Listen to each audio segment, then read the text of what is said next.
मंठा तालुक्यातील कीर्तपूर येथील ओढ्यावर बांधलेल्या 2 सिमेंट बंधारे अज्ञात व्यक्तीने जमीनदोस्त केल्याची घटना घडली। या संदर्भात शेतकऱ्यांनी उपविभागीय अधिकारी परतूर आणि मंठा तहसीलदार यांना निवेदन दिले असून संबंधितांवर गुन्हे दाखल करण्याची मागणी या निवेदनाद्वारे केली आहे। गट नंबर 274 मध्ये असलेल्या ओढ्यावर 3 ते 4 वर्षांपूर्वी 2 सिमेंट बंधारे बांधण्यात आले होते।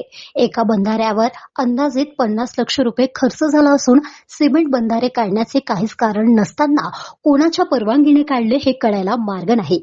या बंधाऱ्यात पाणी साठवून शेतकऱ्यांना शेतीसाठी पाण्याचा उपयोग होत असतानाच हे बंधारे काढणाऱ्यांवर तात्काळ गुन्हे दाखल करण्याची मागणी निवेदनाद्वारे करण्यात आली आहे।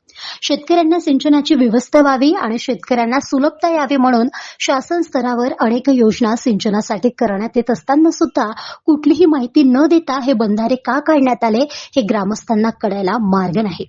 दोन्ही बंधारे काढून त्या जागेवर किंवा त्या जागेच्या समोर नव्याने बंधारा मंजूर करून नवीन बंधारे बांधण्याचा घाट काही मंडळींनी घातला असून सिमेंट बंधारे कोणी काढले हे माहिती नाही। परंतु या संपूर्ण प्रकरणाची चौकशी होऊन त्यांच्यावर कायदेशीर कार्यवाही करण्याची मागणी प्रकाश फळ यांनी केली आहे। अन्यथा जिल्हाधिकारी कार्यालयासमोर उपोषण करणार असल्याचे प्रकाश फळ यांनी सांगितले।